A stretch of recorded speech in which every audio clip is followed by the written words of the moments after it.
So this concludes keynote speeches, and we will move on to the next lecture. And now please welcome Dr.舟木康郎, Director of the Social Science Division and Green Asia Project Leader, JIRCAS. He will present the Green Asia Project Stock Take. Please welcome Dr. Funaki with big round of applause.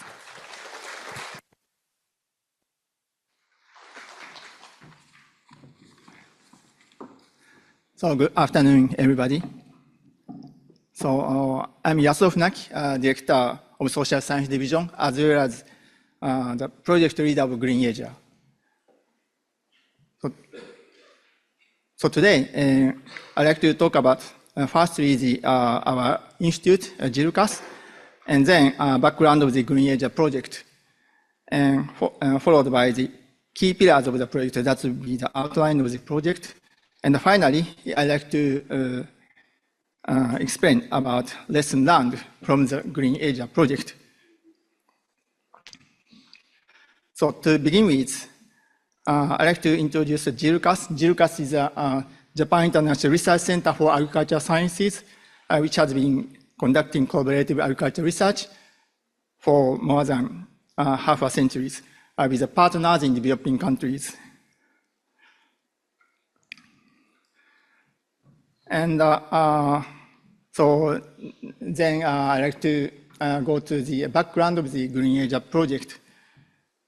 So in May 2021, so Japanese government developed the sustainable food systems strategy called MIDORI.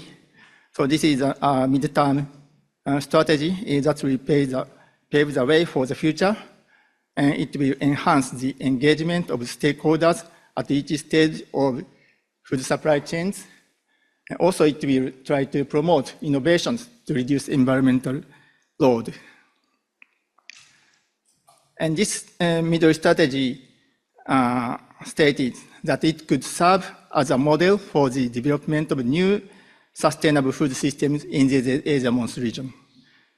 So in line with this, in 2022, MAF initiated the project Accelerating Application of Agricultural Technologies which enhance production potentials and ensure sustainable food systems in the Asia Mons region. So JIRCAS is now conducting this project under the name of Green Asia. So why we are focusing on Asia Mons region? It's because we have a shared characteristics of the agricultural sector in this region, so such as hot and humid climate, and we have a large paddy field, and these are operated by medium and small holder farmers. So we, from the beginning of this project, we estimated the issue you see on the right side. So we estimated that the Asia Mons region embraces 44% of the world population and 9% of the world total land area and 28% of the global GDP. And also in this region, so this region occupies 40% of the global non-CO2 GHG, or methane emissions and nitrous oxide emissions from agriculture across the world. So that's why the transformation of the food system in this region will significantly provide the impact on the global agenda. And that's why we are now trying to promote this project. And the Green Asia project has two pillars. One is disseminating information. So we established International Scientific Advisory Board for Strategy MIDORI. We also established International Center for Strategy MIDORI. we also have the second pillar, so that is a joint research in this scheme. So we try to conduct joint research for 3 selected scalable technologies. So I'll explain this more in later on. So with these pillars, so we try to contribute to the transformation of the food systems in the Asia Monsoon region. So you see the advisory board members of the International Scientific Advisory Board for Strategy Middle here. So these are the, this board consists of the distinguished scientists and the senior executives from the leading research institute and universities. And they possess the extensive expertise in sustainable agricultural technologies in Asia Monsoon region and globally. The members are expected to provide guidance and feedback on the research findings, reports, and other output produced by the project. So we had we held the first meeting of the this advisory board on October 25th in 2022. Since then, we had until now the 6 times of the meeting we held, and we will have the another meeting, the 7th meeting in Tsukuba tomorrow afternoon. So this is the International Center for Strategy Midori. So this was established within the JIRCAS, and so this is work as a secretariat for promoting the Green Asia project. So we established the website of the International Center for Strategy Midori. So that includes the outline of the project and advisory board members and technology catalog and dashboard and the topics and so on. So one of the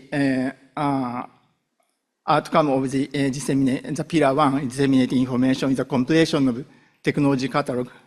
Now it's version 4.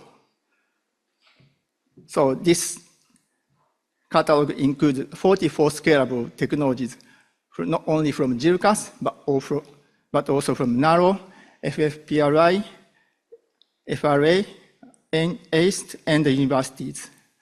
So we have 35 technologies for agriculture, 3 for forestry, and 6 for fisheries. So these are aligned with the contribution areas of the Midori strategy. We disseminate information, not only pillar 1, but also the pillar 2 of the joint research in the international forums, so such as G7 Agriculture Ministers Meeting and UNFF's +2 and +4 side event, and the COP28, and we'll also attend the COP30 in this year. We also attend the various ASEAN meetings, workshops, and forums. We also attend the International Rice Congress as well. And not only international forums, but also we attended the bilateral meetings. And we also held the JIRCAS events, such as the 50th anniversary of the JIRCAS Southeast Asian Liaison Office. So technology catalog and its featured technologies are incorporated into the global, regional, and national documents. So we presented the international forums and bilateral meetings about the technology catalog. And now the catalog is featured on the website of the UN Food System Coordination Hub, FAO, and ASEAN Secretariat, and ERI, and FFTC, and some of the ASEAN member states' websites. So with these efforts, now the technology catalog is adopted in mid-infinity, developed by MAF in Japan, and adopted in the ASEAN-Japan Middle Cooperation Plan.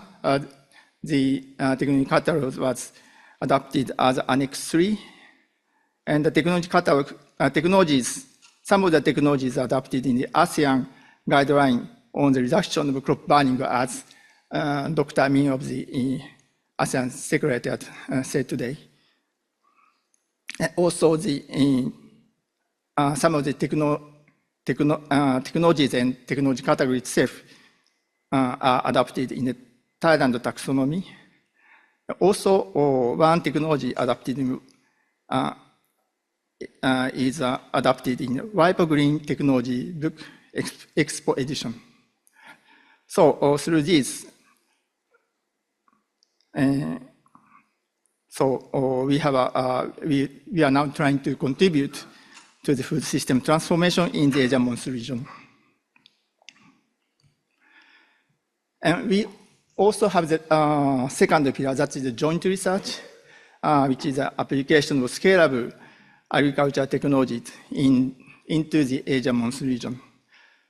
So these are alternate wet and drying technology to mitigate greenhouse gas emission, and BNI crops with high fertilization efficiency and low environmental impact, and the international differential system for rice blast disease to try to reduce the pesticide. So as you know, there is no one-size-fits-all approach. So that's why we try to test these scalable technologies into the site of the Asia Monsoon region. So for AWD, we tried in Bangladesh, Indonesia, Thailand, and Vietnam, and for BNI in Nepal, for rice blast in Bangladesh and Vietnam. So we have conducted the field trial in collaboration with innovation and scaling partners. As we approach the final stage of these trials, we are working to compile evidence on the impact and enabling environment for the application of these technologies. So this evidence will inform strategic activities aimed at fostering behavioral changes among stakeholders to adapt and disseminate these innovations. So we have a good result, and some of the research outcome is now under the submission of the scientific journals, and we can show these results precisely in a later stage. And finally, I'll go to the lesson learned from the Green Asia project. Now, Green Asia project is a 4-year project, and now we are in our fourth year, and we remain half years. So I'd like to explain the key factors for accelerating application of agricultural technologies developed in Japan and through international research partnerships. So first is a central hub function for knowledge aggregation. So we have analyzed, compiled, and disseminated the technologies as aggregated information resources, such as the technology catalog, which has significantly improved the visibility of Japanese agricultural technologies in international forums. We believe that this enhanced communication facilitates the alignment of the technological solution with actual needs in the Asia Monsoon region and holds great potential for further strengthening Japan's contribution to transforming food systems in the region through scalable agricultural technologies. The second is the importance of strengthening science and policy interface called SPIs. In the Green Asia project, SPIs have fostered collaboration between researchers and policymakers and supported evidence-based policymaking. And finally, for field trials, so strategic planning from the outset was key to delivering tangible solutions. In a sense, it is essential to define clear goals and intended outcomes at the very early stages of field trial activities. It's also important to identify enabling factors and plan across the entire project life cycle. So these lessons will serve as a valuable reference for the future efforts targeting not only the Asia Mons region, but also the other regions in the Global South. So that is my presentation. So thank you very much.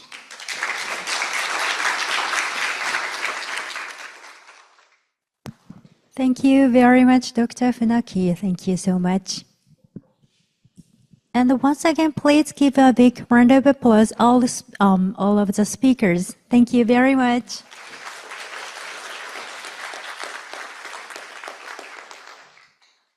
And now we will take a break before session 3. All participants in this venue are invited to the next conference room for the Technology Catalog Showcase and Networking Session.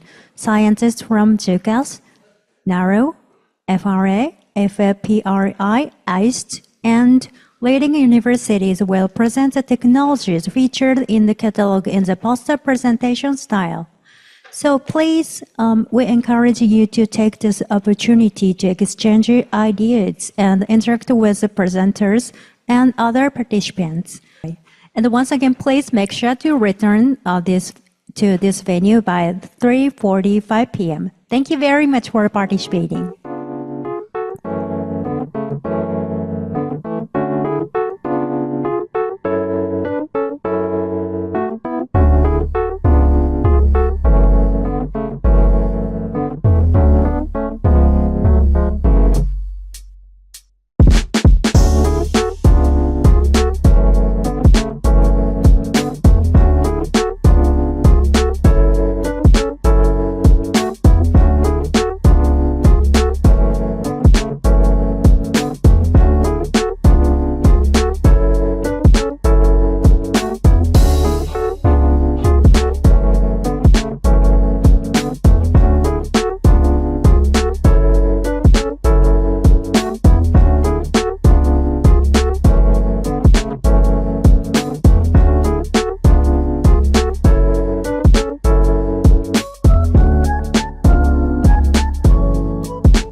Good afternoon and welcome back everyone.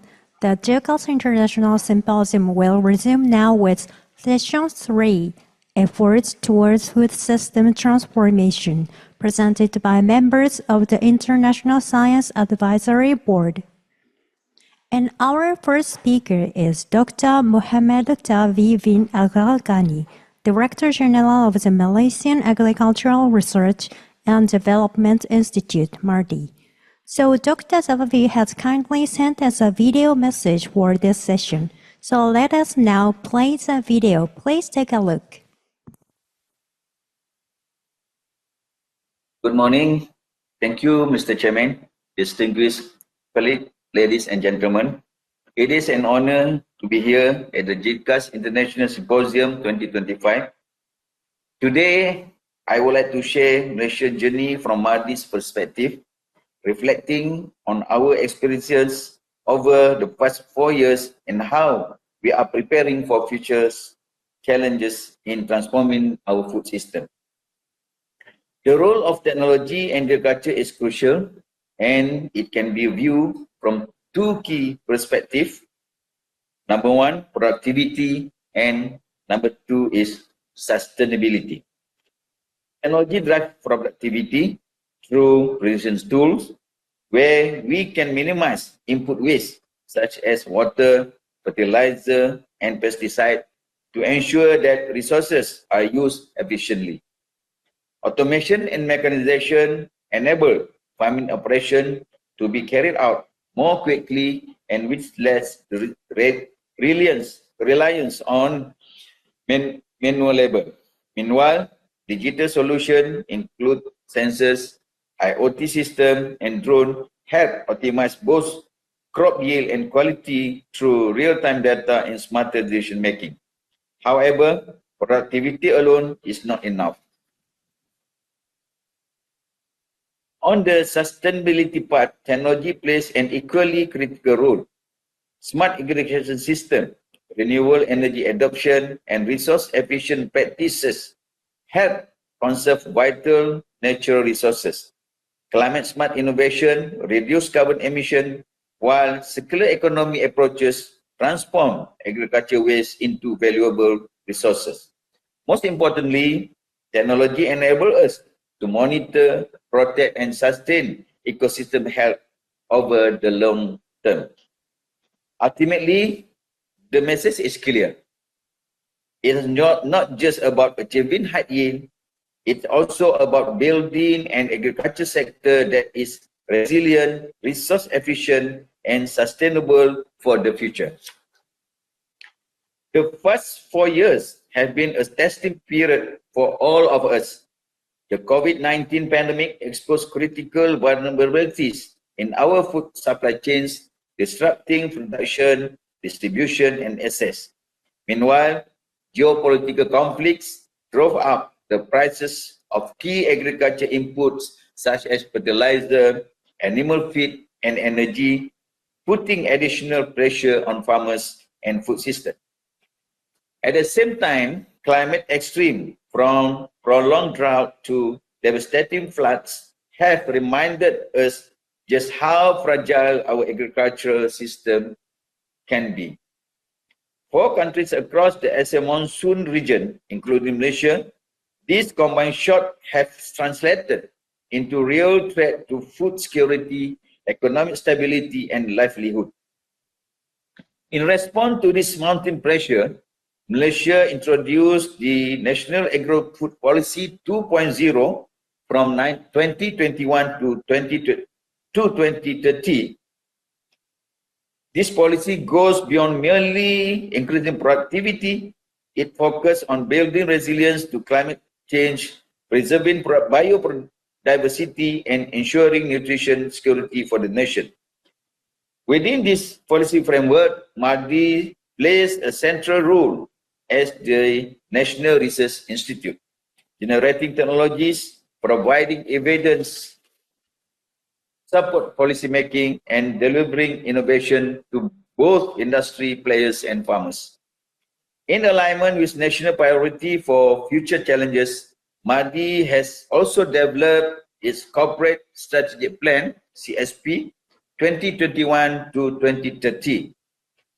The CSP emphasizes modern agriculture, healthy food, and a sustainable living environment with technology as the key driver to boost productivity, strengthen resilience, and raise farmers' income. Food security cannot be achieved without continuous innovation. Research and development is not only an investment in science, it is also an investment in the resilience and well-being of our people.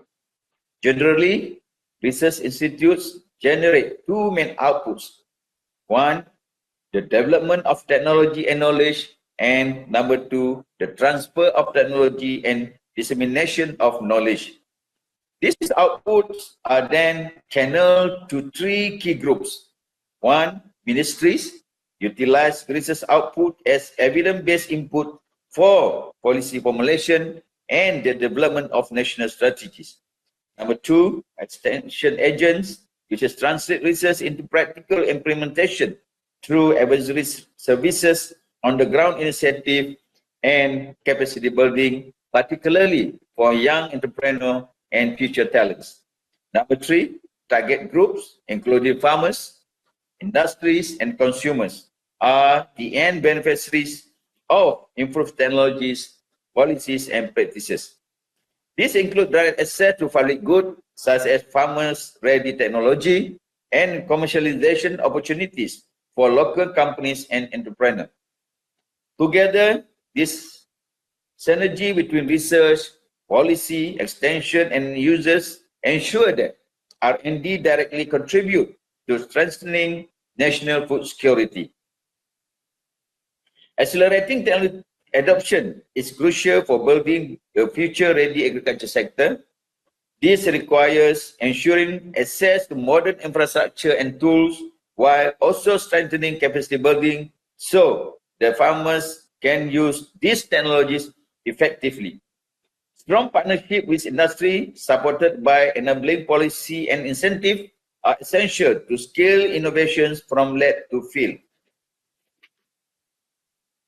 Equally important, technology adoption must be inclusive, ensuring that smallholders and vulnerable groups are not left behind but are able to benefit fully. Together, this effort will drive a faster, broader, and more impactful transformation of the agriculture sector. After looking at Malaysian policy direction, let me now share some of MARDI's R&D achievement. To make it simple, I will group them into two categories.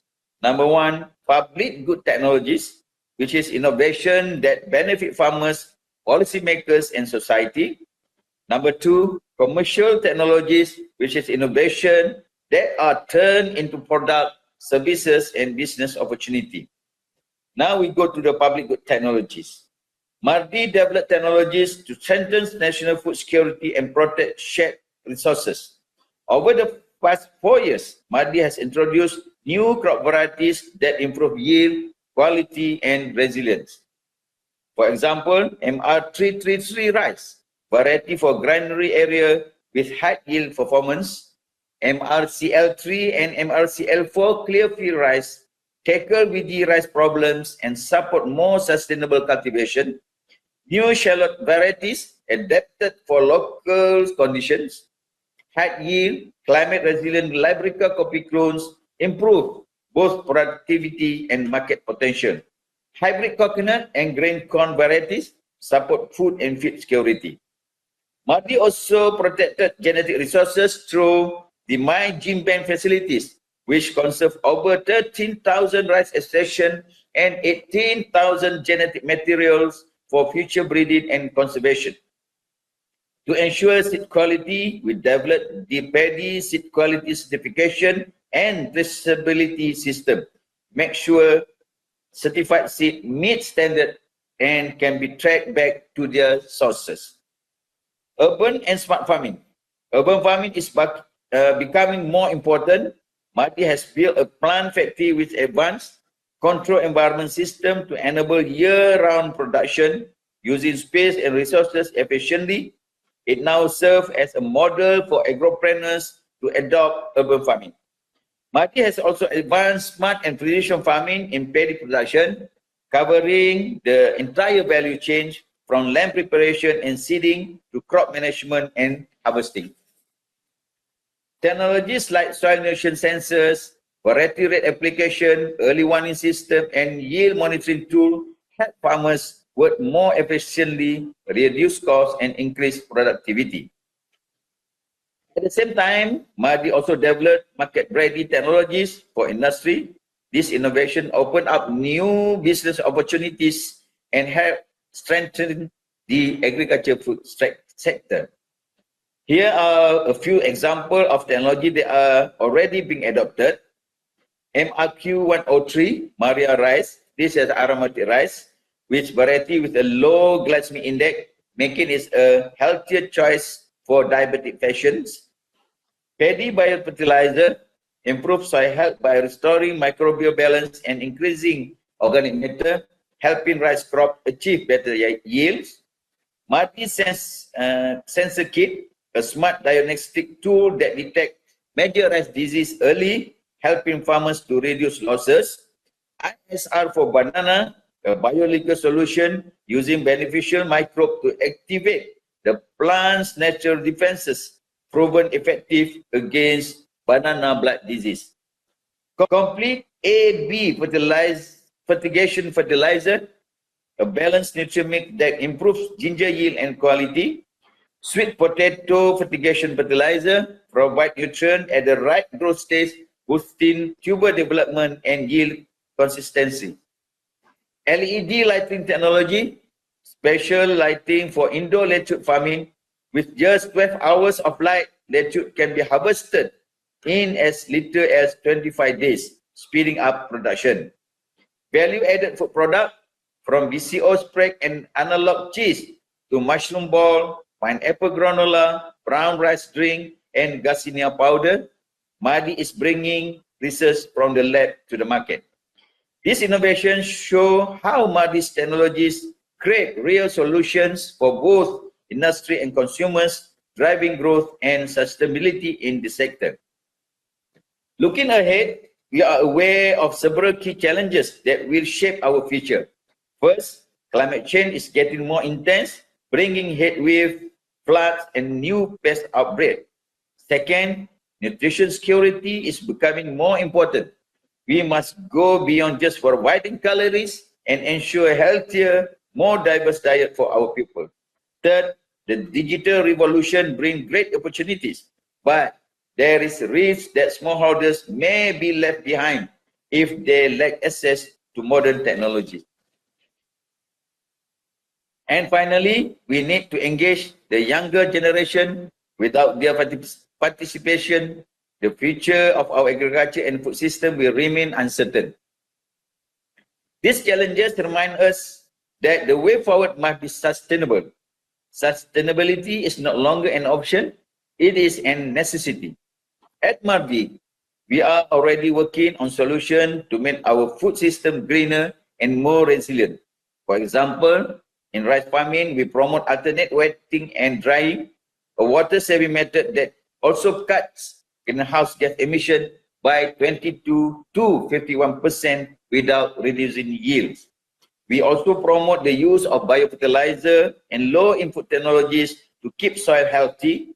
In addition, smart paddy irrigation systems allow real-time monitoring and automatic water control based on the crop needs, making water use more efficient. MARDI has also developed a decision support system called RiceFert, a specific site-specific fertilization tool now available online and used in major granary area across Peninsular Malaysia. All these efforts support the Green Asia vision championed by JIRCAS and reflect Malaysia's strong commitment to build greener, more sustainable food system.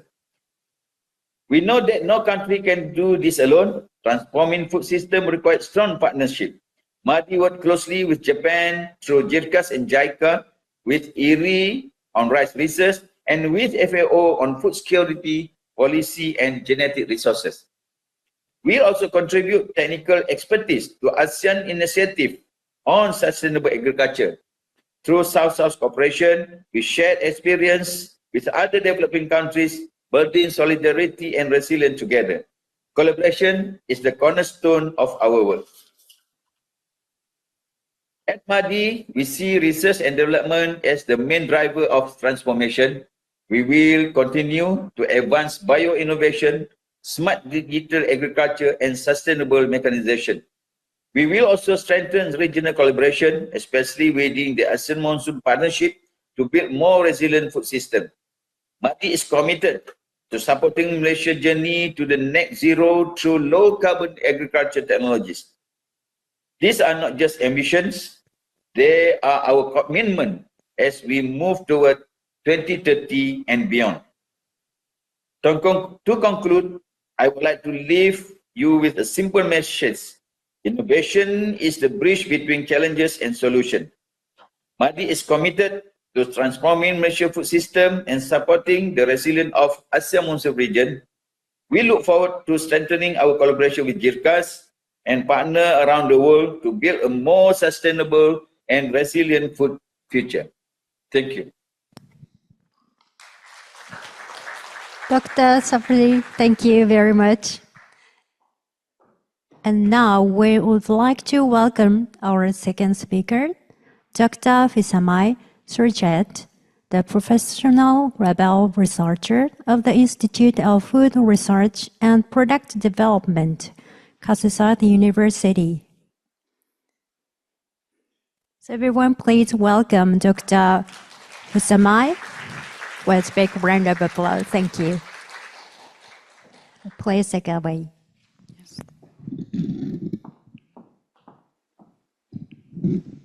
Good afternoon, everyone. My name is Phisamai Srichayet.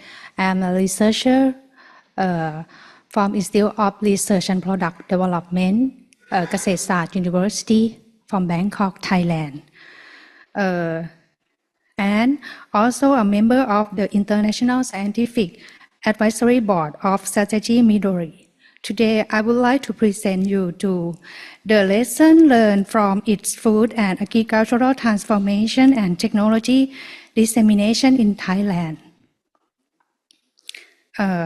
Let me start by giving you a brief overview of agricultural product of Thailand. The main agricultural product of Thailand include rice, fruit, chicken, and cassava. These products are commonly subject to the primary processing for the domestic consumption or further processed at the industrial level to increase their value and export potential. In the industrial sector, the processing of agricultural products employ a variety of the technology ranging from the basic methods such as sun drying to more advanced techniques including hot air drying, spray dye, and freeze drying. One of the key objectives of the agricultural product processing is to reduce the post-harvest loss as their products are highly perishable due to the microbial spoilage. Food processing helps inhibit the microbial growth. Therefore, the processing can extend the shelf life of the product.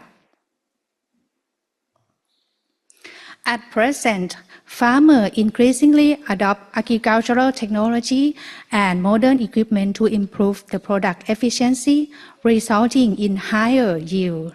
Consequently, the processing of agricultural products plays a vital role in the supporting increased productivity and ensuring the sustainable utilization of agricultural resources. Agricultural product processing is the transformation of the raw agricultural product into the more usable form through activity like cleaning, drying, freezing, and like thermal processing. The process extends the shelf life of the product and also the economic value and prepare them for the market or the further manufacturing in the foods, cosmetic, or the other goods. Agricultural product processing for the industrial sector is the strict production standard to ensure the food safety and the export quality. However, small-scale and household-level processing often lack the sufficient knowledge and proper quality control, leading to the risk of such as the chemical residue, microbial contaminant, poor handling, and improper storage. This assures not only the compromised product safety and quality, but also pose the potential threat on the human health and the environment. In Thailand, we have the safeguard consumer and support the sustainable food production. We have the regulatory agent. One, the National Bureau of the Agricultural Commodity and the Food Standard, or ACFS, and the Food and Drug Administration, or FDA. For the ACFS, Thailand is the national complemented authorized mandated to enforce the Agricultural Standard Act 2008. The objective of the Act is to improve the food safety and quality to meet the expectation of the importer and the consumer worldwide for the safe and high quality food product, farming practice and other release activity. And ACFS in Thailand has the follow of the World Trade Organization guideline in the setting up the standard. For the Thai FDA has the rule of the protective public health from the consumption of the unsafe health product and promoting the good consumption behavior with the reliable evidence base for the benefit of its people. The main rule of the Thai FDA is to protect the consumer healthy by ensuring safety, quality, and efficiency of the consumable product within its limit. These include food, drug, psychotropic substance, narcotic, medical devices, volatile substance, cosmetic, hazardous substance, and herbal product available in the country. The IFRPD is the play of the key role in the supporting farmer and the SME entrepreneur by the improving the food quality through the research, development, and technology transfer.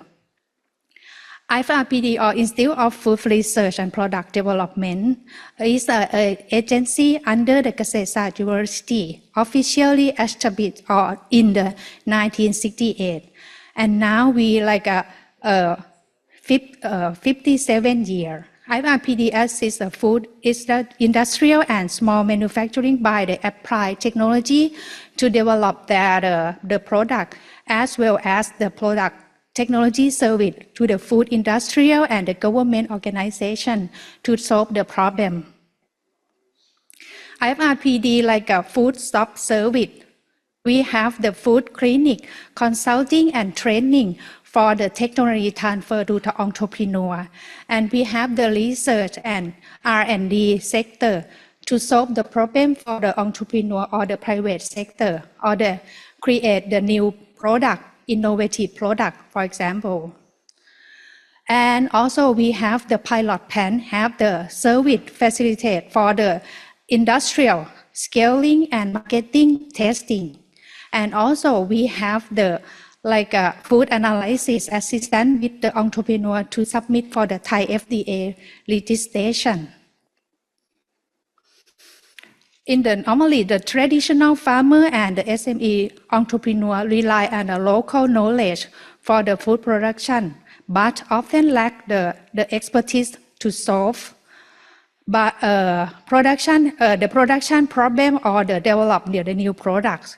And IFRPD had the supported food improvement through the technology transfer in the food side.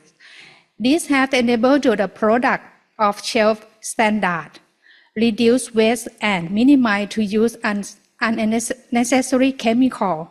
And the IFRPD provide opportunity for the farmer to acquire the knowledge and develop a new product, promoting the sustainable learning and innovation. Let me give an example how to this work in the practice, application of the knowledge in food science and transfer of the processing technology to help to improve the product quality. First, I would like to show the process of the product pickled mango by the control microorganism with the appropriate salt concentration with prevent the growth of the microorganism that cause food spoilage, but lactic acid bacteria can grow, resulting in a good flavor and aroma. This is a demonstrate the application of the thermal processing technology to control the pathogenic microorganism with the pH and pasteurization, hot filling in the hermetically sealed container, allowing the juice to be stored at the room temperature. This slide shows the mango juice. The process is very easy, can do by the entrepreneur. No need to use the equipment for the industrial. The similar for the longan in syrup, which is the naturally non-acidic, must be sterile if stored at the normal temperature. However, we can adjust the acidity to be lower, pH lower than 4.6 or acidified food, and with the hot filling pasteurized in the hermetically closed container, it can be stored at the room temperature. And this one, the product look like a longan syrup in can, but for the entrepreneur, we no need like the simmer to produce the longan in can. So we can put in the jar. It's the same can keep at the room temperature. In conclusion, the present example demonstrates that agricultural product can be processed without the use of industrial machinery and can meet the required quality standard if we have the knowledge and understand of the food science principle. The government agency play a role in promoting opportunity for the farmer to learn and apply this to further develop the other product, leading to the sustainable learning. Thank you. Thank you very much, Dr. Phisamai. Kopunka. And next, our third speaker is Dr. Fazli Jufri, Director General of the Indonesian Agency for Agricultural Engineering and Modernization. But unfortunately, due to important duties within Indonesia, Dr. Jufri is unable to join us in person or online today. So we appreciate his support and understanding and look forward to opportunities to hear from him in the future.